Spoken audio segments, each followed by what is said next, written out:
The evening began like any other. Dinner was cooking on the stove, with the soothing hum of the radio playing in the background and the golden hues of sunset streaming through the kitchen window.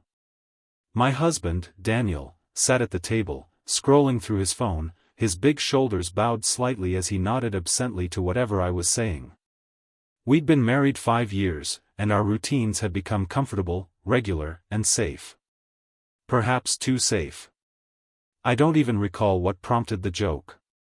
Perhaps it was the way he flinched when I dropped a pan too loudly, or how he always let aggressive cars cut him off without a single honk. But the words came out before I could stop them. Sometimes I wonder if you'd be able to defend me if something happened. You're just too soft, I joked, waving my hand as if to dismiss it. I mean, come on, you won't even kill a spider for me.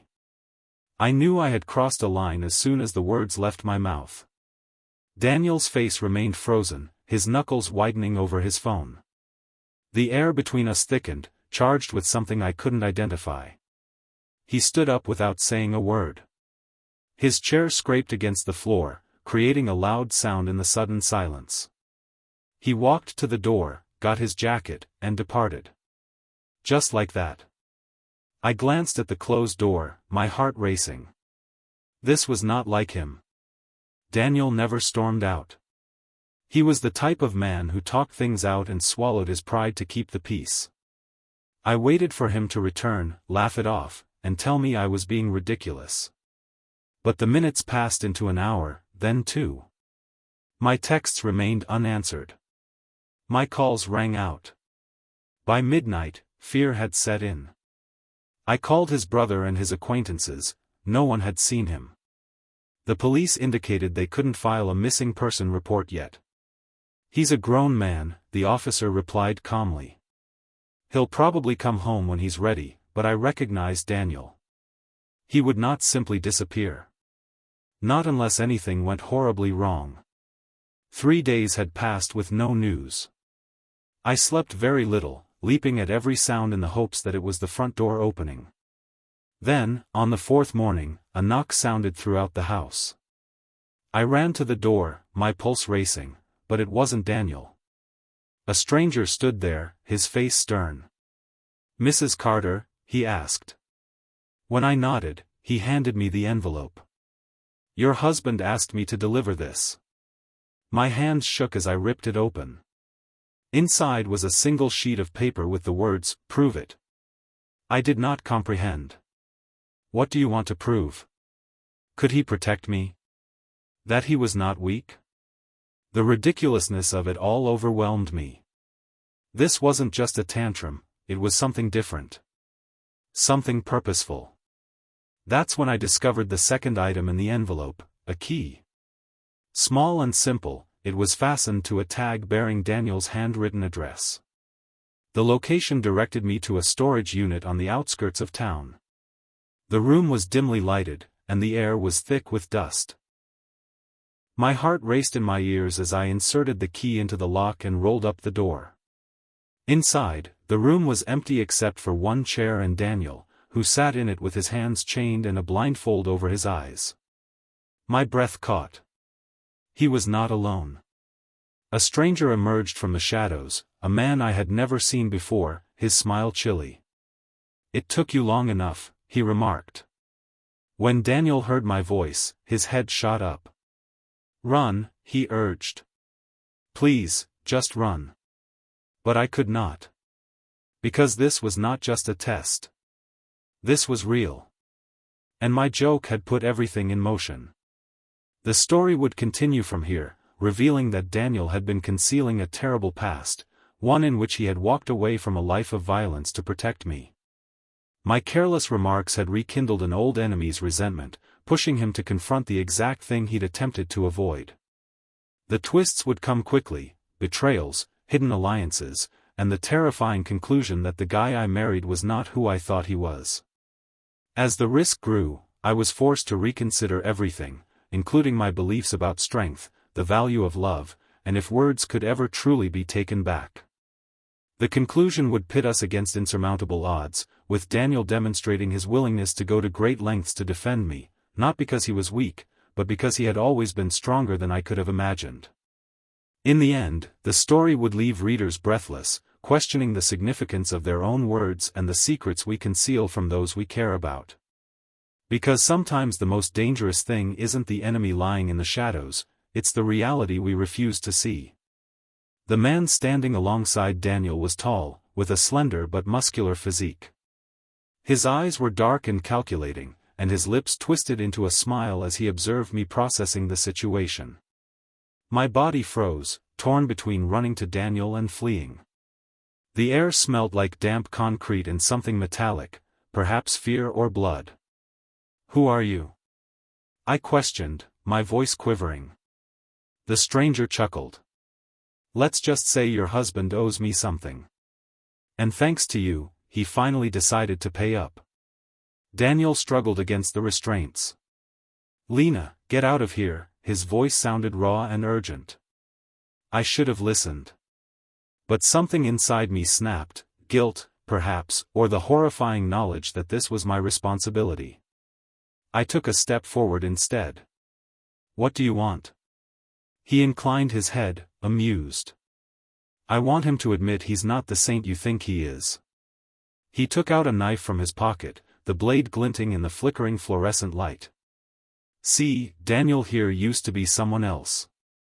Someone dangerous." And then he walked away, left his crew, left his debts. "All for you."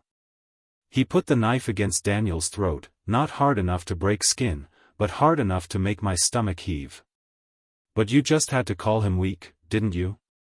My breath rushed out in quick, frightened rushes. This could not be genuine. Daniel, my Daniel, who cried at sad movies and worked at animal shelters, was involved in something like this? Daniel then spoke in a deep, steady voice that I had never heard before. "Lena, listen to me. His name is Victor. We ran jobs together years ago. I left because I didn't want that life anymore.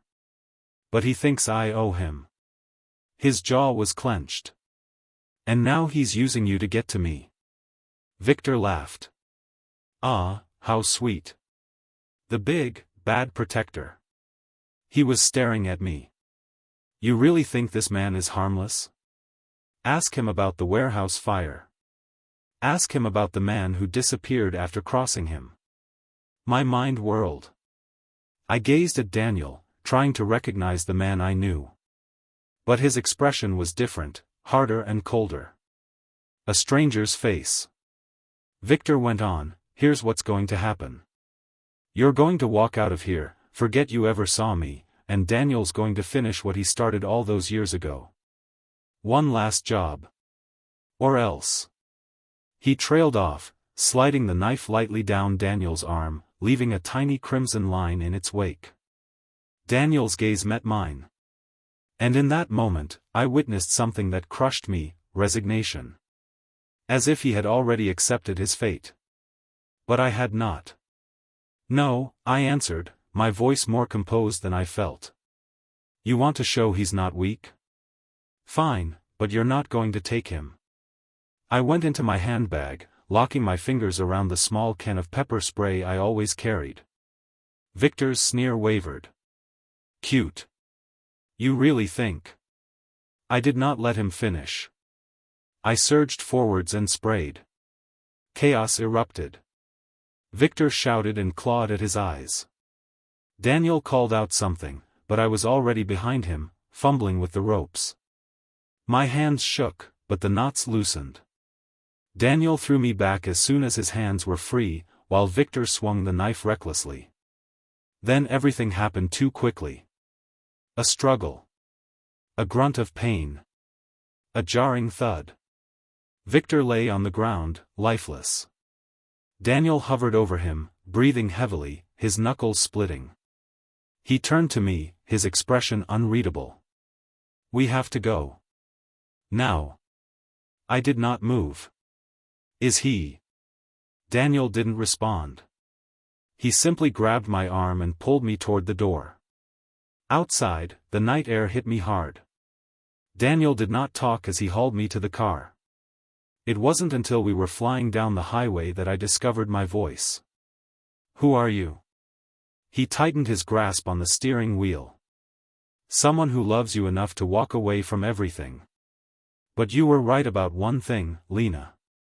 He looked at me, his eyes haunted. "I can't protect you. Not from this." And that's when I understood the man I married had left. And I had no idea who was seated beside me. The plot would continue with Lena and Daniel on the run, uncovering the truth about his history while being pursued by Victor's group. Twists would reveal that Daniel had been operating secretly, Victor was merely a tool in a greater game, and Lena had a secret connection to the world Daniel had attempted to flee. The climax would compel Lena to make a difficult decision: leave and live a safe, regular life, or go into the darkness with the man she loved, knowing she would never see the light again. The final phrase would leave readers breathless, wondering if love is worth the cost of the truth. The automobile tires screeched as Daniel made a quick turn onto the freeway. My hands grabbed the seatbelt like a lifeline, my head still trying to understand what had happened. The dashboard lights projected weird shadows on Daniel's face, giving him an unfamiliar appearance. "Where are we going?" I asked, just above a whisper. "Somewhere safe," he mumbled. His gaze kept shifting to the rearview mirror. "Safe. The word seems empty today." I watched his features, noting the stiffness in his jaw and how his fingers contracted over the driving wheel. This was not the man who folded laundry on Sundays or became upset when I caught him singing in the shower. This was somebody else. Someone who is capable of using violence. I swallowed hard. "You need to tell me everything." Daniel breathed sharply. "Not now, Lena." "Yes, now." My voice broke. "That man back there, Victor, he said you killed someone." The vehicle swayed slightly before Daniel corrected it. His knuckles turned white. "It's not that simple." "Then explain it to me." The silence stretched between us, thick and stifling. The buzz of the roadway occupied the area where words should have been. Daniel finally spoke, with a quiet voice. "I was young. Stupid. Got mixed up with the wrong people doing security work that wasn't exactly legal." He turned his head toward me. "I never killed anyone in cold blood. But yeah, people got hurt. And one night, things went too far." My stomach turned. "The warehouse fire?" Daniel's jaw constricted. "An accident. A job went bad, and a guy got trapped inside. I tried to get him out, but..." He didn't answer. "After that, I left, changed my name, and met you," he said softly. "I thought I could leave it behind." I looked at him, my chest throbbing. He had been lying to me for years. The man I loved was a ghost. A sudden thump on the automobile caused me to scream. Daniel cursed as the car lurched. Someone was slamming us from behind. The headlights in the rearview mirror flashed like predator eyes. "Hold on." Daniel pushed the gas pedal. The chase was a whirl of screeching tires and my own frantic breathing. Daniel maneuvered through traffic with scary accuracy, his motions quick and deliberate. This wasn't the timid motorist who let others cut him off, this was a man who knew how to flee. But they were closing in on us.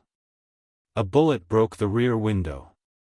I ducked as glass rained down on me. "Listen to me, Lena," Daniel growled. "When I say jump, you jump." "What?" He didn't respond. The automobile lurched onto an exit ramp, tires screeching. A river glistened in the moonlight ahead of us. "Oh, God. Now." Daniel grabbed my hand and pushed me toward him, just as the automobile crashed through the guardrail. We were airborne. Then, impact. Cold water engulfed us totally. Darkness. Pressure. Daniel wrapped his arms around me, dragging me to the surface. We broke through, breathless. The automobile fell behind us, and bubbles rose like a burial veil. Shadowed people looked over the bridge's edge. Daniel dragged me to the shore, his breath ragged. We have to keep moving. I sank on the muddy bank, shaking. This isn't happening. He crouched in front of me, dripping water from his hair. His hands gently framed my face, despite everything. Lena, I need you to trust me. I looked into his eyes, the same ones I'd seen every morning for the last 5 years. But they now contained secrets. Blood. Regret. And love. That's what broke me. Because, despite everything, I still loved him. I nodded. Daniel helped me up, and we disappeared into the night. 3 months later, I was standing on a beach in Mexico, watching the sunset. Daniel stood beside me, his hand in mine. Victor had died. His gang is dismantled. The authorities also believed we were. We would never return home again. I used to think that strength entailed fists and rage. But is there true strength? It's among the quiet options. The sacrifices. The love that can withstand even the harshest truths. Daniel squeezed my hand. You okay? I leaned into him. Yeah. And for the first time, I meant it. The salt air of Puerto Escondido should have tasted like freedom. Instead, it burnt my throat with each inhale, reminding me that we were breathing borrowed air.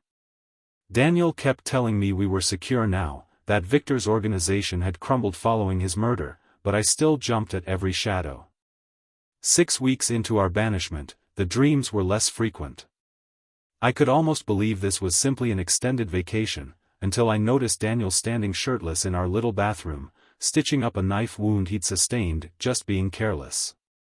The way his hands moved with scientific precision told me this wasn't his first experience. You're getting sloppy, I shouted from the doorway, startling him. In the medicine cabinet mirror, I could see his reflection smiling at me. Old habits. I moved to assist him, my fingers brushing against the scars that outlined his body like a battle plan. How many of these did I never see?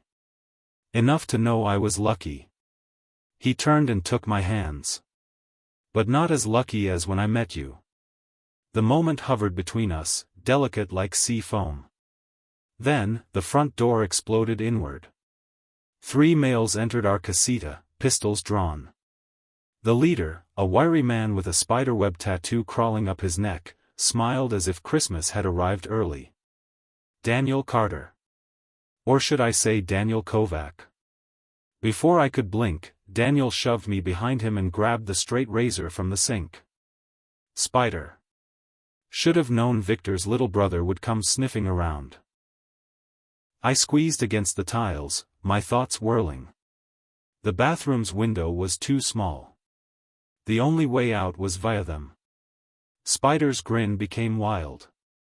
You didn't really think killing my brother would be the end of it, did you?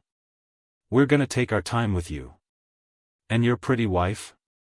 His lips were licking. Well, let's just say she'll learn what real protection feels like. Daniel became quite still. That awful calm that I'd grown to recognize descended over him. He talked with a voice as silky as silk. Lena? Remember what I taught you about pressure points? That was our code. 2 weeks ago, he demonstrated how to disable a man with car keys. I palmed the heavy glass perfume bottle next to me. Spider laughed. Cute. Boys, let's dash. Daniel moved like lightning. The razor flashed across the first man's throat while his other hand pushed the toothbrush holder into the second man's eye. Spider barely had time to raise his gun before I slammed the perfume bottle against his temple. The bout lasted 17 seconds. When it was finished, Daniel stood there, breathing deeply over Spider's quivering corpse. He pushed the gun into my hands. Finish it. I stared at him. What? Either you pull that trigger right now, or we'll spend the rest of our lives looking over our shoulders. His eyes were dark and ancient.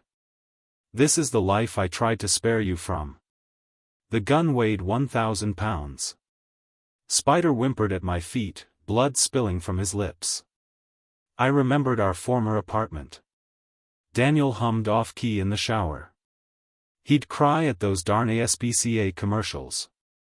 The man who had turned away from violence only to have my foolish comments drag him back into hell. The gun was raised by me. I made my choice. Epilogue, a year later. The cafe in Lisbon smells like roasted beans and fresh pastries. My wedding band catches the early light as I drink my cappuccino. Across from me, my husband reads the paper with his spectacles adjusted, the slight scar above his brow the sole apparent reminder of the life we left behind. The waiter greets us in Portuguese. Daniel replies perfectly, his hand finding mine beneath the table.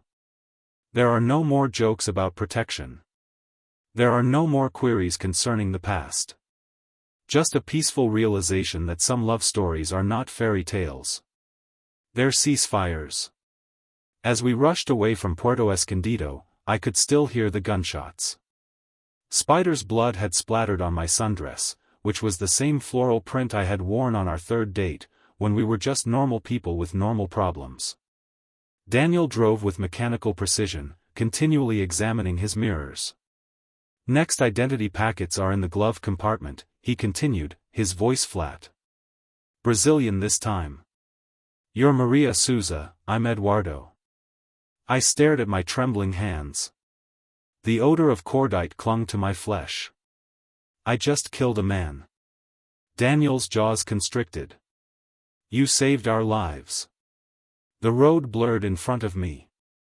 I'd crossed a boundary that could not be reversed somewhere between patching up his wounds and learning to recognize surveillance. The Lena who made stupid jokes about spider killing had died. I wondered if Daniel missed her, too. We left the car outside Oaxaca and rode a series of buses north. Daniel slept with one eye wide as I learned our new backstory.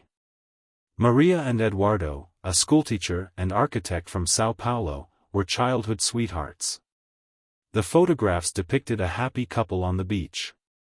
Our digital footprint had already formed. Who makes these? I inquired one night in a shabby motel while inspecting our immaculate Brazilian IDs. Daniel paused just a bit too long. Old friends. The truth struck me like a punch. You never really left, did you? All these years, you kept one foot in that world. He gazed at me with such intense anguish that it took my breath away. I wanted to. God, Lena, I tried. But people like me, we don't get clean breaks. His fingers traced the scar across his ribs. I should have walked away the moment I met you. The confession dangled between us like a noose. I considered calling the cops. Running. But where should I go? The woman who bore my name and face was legally deceased. Then the dreams began, not of Spider's death, but of the men who would certainly follow. Daniel showed me how to field strip a handgun before breakfast. I discovered which arteries bled the fastest. Our love became a loaded rifle that we traded back and forth. 6 months later, Marseille. The French Riviera glistened outside our penthouse windows. Daniel's recent consulting job had paid well. I stopped asking what he consulted about. I was applying mascara when the doorbell rang. This is not our regular delivery time. Daniel's hand moved to his waistband as I checked the monitor. A woman in her mid-40s stood there, blonde and clutching a bakery box. Special delivery for Mr. and Mrs. Kovac? Ice invaded my veins. Nobody recognized that name. Daniel moved quickly, shoving me toward the panic room. It's a hit. Elena Volkova's signature, the cake means explosives. I took the Glock from the nightstand. Together. The firefight lasted 4 minutes and 37 seconds. When it was over, 3 assassins were dead in our entryway. Daniel had a bullet grazed to the shoulder. I had shot a woman in the neck. As we burnt evidence in the bathtub, something inside me finally snapped. We can't keep doing this. Daniel's hands remained immobile. I know. Present day, somewhere in the Mediterranean. The yacht rocks gently as I complete this message. We won't be around when you read it. The life insurance benefit should be sufficient to pay off any outstanding bills. Tell my mama you love her. They claim that love conquers all, but they never discuss the collateral harm. Daniel and I defeated each other, burning away all lies until only the brutal reality remained. Perhaps in another life, we could have been average. But this is the case where loving him requires leaving. The dinghy is waiting. The charges have been set. When this boat sinks, it will carry all of our ghosts with it. Goodbye. Lena, whoever she was. Epilogue, 2 years later. The bookstore in Reykjavik smells like old paper and coffee. A man with familiar shoulders but a fresh face stands near the poetry section. We don't react when our fingers touch against each other while reaching for the same collection. But, as he goes away, I discover a scrap of paper nestled between the pages. The feeble man perished in the explosion. The powerful person understands better than to follow you. What about the man who loves you? He will wait. I burn the note in the cafe's candle. The ashes taste like forgiveness. When the bookstore's bell rang again, the ashes from the message clung to my fingertips. I didn't have to look up to know he was back. The air seemed to crackle with his presence, that old familiar electricity I'd spent 2 years attempting to forget. Reykjavik in winter, his voice echoed behind me, deeper and rougher. Always thought you'd prefer someplace warm. I turned slowly. The man standing in front of me had a stranger's face, a wider nose, scarred cheekbones, and sandy hair instead of Daniel's dark waves. But what about the eyes? Those hazel eyes that changed hue according on his mood. They still devastated me. You're supposed to be dead, I said. His lips quirked into the half-smile I'd drawn with my fingers 1,000 times. So are you. The cafe around us became blurry. All I could see was his pulse racing in his throat, and his left pinky finger was slightly crooked from when I said it wrong after he broke it in Marseille. Why now? My voice was barely audible above the hiss of the espresso machine. He put a book on the table between us. Our old copy of The Odyssey, dog-eared near our favorite portion. When he opened it, I noticed a tiny bloodstain from when I threw it at him during our last battle. Because I finally figured it out, he told me. You weren't wrong that night. His fingers stroked my wrist, making my heart race. I was weak. Not because I couldn't throw a punch, but because I thought walking away made me strong. The truth struck me like a gunshot in the ribs. All this time, I'd assumed his gloom was the poison. But the concealing almost killed us. Outside, snow began to dust the cobblestones. Somewhere in the world, men still wanted us dead.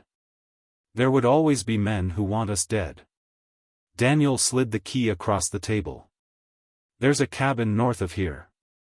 No electricity. No neighbors. Just. His words were raspy. Just come or don't. When he went away this time, I waited until he reached the door before standing. The barista looked up as I grabbed my coat. Forgetting your book? I brushed my fingertips over the blood-stained pages one final time. No, I replied, leaving it on the table. I'm done with stories. Epilogue, 3 months later. The northern lights dance over our cedar roof while Daniel splits firewood. When he smiles at something I say, his new beard shines in the moonlight. Inside, 2 hot mugs sit near a bed barely large enough for one. We do not talk about the past. We do not plan for the future. But when the nightmares strike, and they always do, we wake up tangled together, speaking the same truth into each other's skin. I see you. All of you. And I am still here. The world may label us ghosts, but in this delicate moment between darkness and light, we are finally, tragically alive. The cabin door creaked as I pulled it open, the aroma of pine and wood smoke wrapping around me like a forgotten embrace. Daniel stood by the stone hearth, his back to me, shoulders stiff beneath his tattered flannel shirt. The firelight bounced over the walls, making our shadows appear tall and flashing against the logs. "You came," he murmured, not turning. I let the door close behind me. "You knew I would." For the first time in 2 years, I allowed myself to truly look at him. The new scars, the way his body had changed shape, and the calluses on his hands that had never existed before. He'd changed. So did I. The stillness between us was dense, heavy with what we had not said. Then he finally turned. His eyes were the same as God's. That inconceivable shade of hazel remains the only thing in the world capable of fully undoing me. "I thought about you every day," he said with a hoarse voice. I exhaled, my breathing unsteady. I tried not to. A shadow of a smile appeared on his lips. "Liar." The gap between us seemed both immense and insignificant. With one step, I could reach him. With one step, we'd either shatter or sew ourselves back together. So I took it. His arms wrapped around me before I could second guess, before the terror crept back into my chest. His heartbeat thundered against mine, and his breath warmed my temple. "I'm done running," he said softly against my hair. I closed my eyes. "Prove it." For the first time in our twisted, blood-stained history, he did. Epilogue, 1 year later. The first snow of the season covering the cabin's roof, muffled the world beyond. Daniel's fingers trace languid patterns across my exposed shoulder as the fire crackles. "They'll come eventually," I say, staring at the flames. His hand stays steady. "I know." I turn to face him, analyzing the lines on his face, the scars, the beard, the calm assurance in his gaze. "Will you be ready?" He does not respond with words. Instead, he places his forehead on mine, his breath mingling with mine. And that's it. Because we are no longer the same persons we once were. But we are exactly who we should be, for this. For us, the morning frost gleamed like shattered glass across the cabin's windows when the first warning arrived. A single black packet was slipped beneath our door as we slept. No postmark. No fingerprints. Only 2 words in blood-red ink. "Found you." Daniel's hands remained steady as he burnt the message in the wood stove. But I noticed how his shoulders stiffened, the soldier's posture returning after months of quiet. "We should go," I murmured, immediately reaching for our emergency kits. He grabbed my wrist. "No more running." I was taken aback by the serene conviction in his speech. This was not the man who had escaped across continents. This was somebody new. Someone hazardous in a unique way.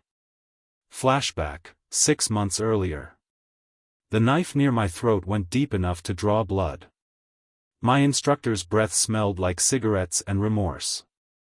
Again, he hissed. "You're still hesitating." I twisted loose and drove my elbow into his ribs. "I'm not hesitating. I'm calculating." Asher Cohen, a retired Mossad agent, trained me for 183 days in an abandoned church outside Oslo. How to kill using vehicle keys. How to detect lies in perspiration. How to adore someone like Daniel without letting him kill me. "You're ready," Asher stated that final morning, putting a Beretta in my hands. "But remember, the most powerful weapon isn't this." He patted the rifle. "It's the thing you're afraid to lose." Present day. Daniel stood at the cabin's window, admiring the tree line. Moonlight formed hollows under his cheekbones. "There are 3 of them. Professionals." I chambered a round in my pistol. "You take left. I've got right." His smile was razor sharp. "When did you get so bloodthirsty?" "When I realized that protection isn't about strength." I kissed his bruised knuckles. "It's about willingness." The assault occurred at 3:17 a.m. Silent as snow, lethal as a guillotine. But we were waiting. Aftermath. Dawn has dyed the snow crimson. Daniel wiped his blade clean on a dead man's shirt as I examined the bodies for identification. No tags, I stated. But this one. I drew aside a sleeve, revealing the spiderweb tattoo. Victor's old crew. Daniel's expression clouded.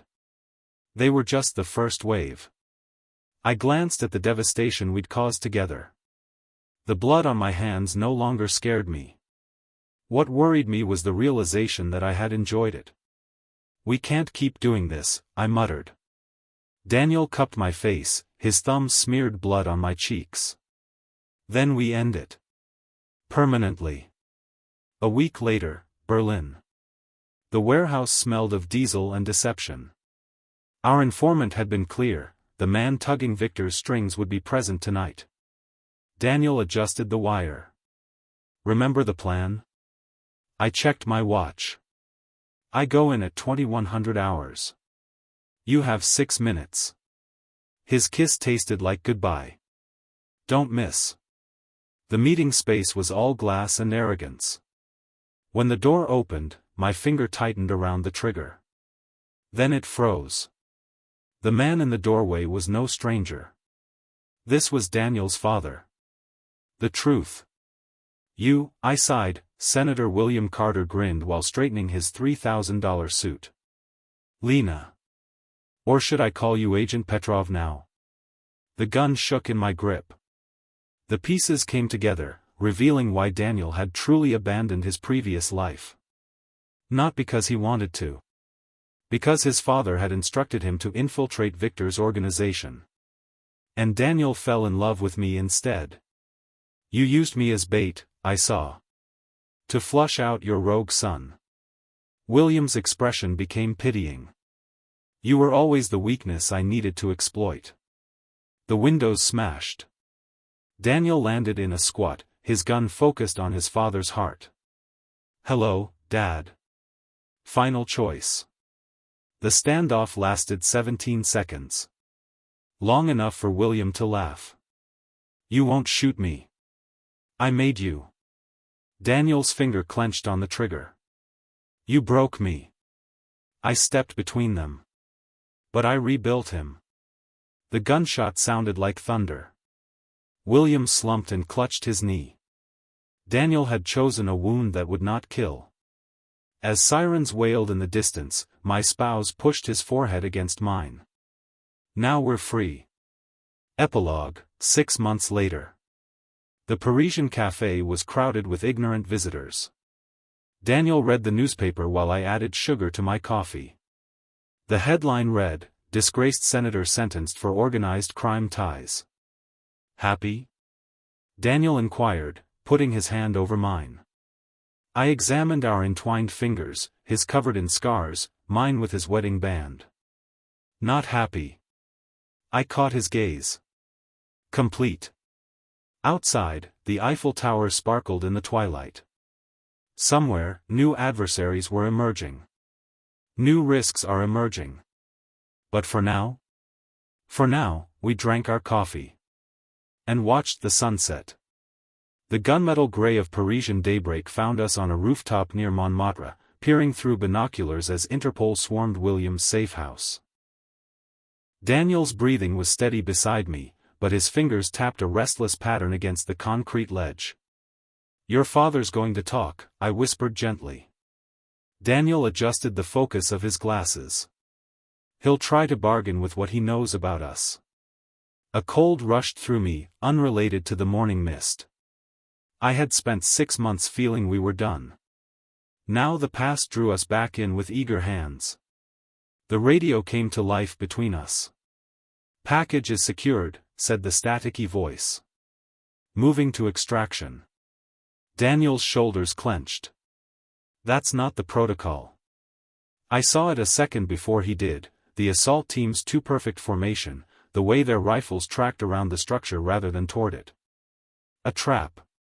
And we had strolled right into the center. Flashback, 3 days earlier. The safe house in Marseille smelt of salt and betrayal. Our Mossad contact, the one who had helped us fake our deaths, was bleeding profusely on the tile floor. "They know," Asher muttered, pressing the knife to his stomach. "Your father, he's not working alone." His blood-stained hand gripped my wrist. "The consortium, they've had eyes on you since the beginning." Daniel applied a towel to the wound. "What beginning?" Asher's laugh was crimson. "Your wedding day." The word struck like a bullet. Our marriage was never a coincidence. It had been a setup. Present, Paris rooftop. "Go." Daniel pushed me toward the fire escape as the first sniper shell bounced off the ledge beside us. When we were hacked, we split up, as is usual policy.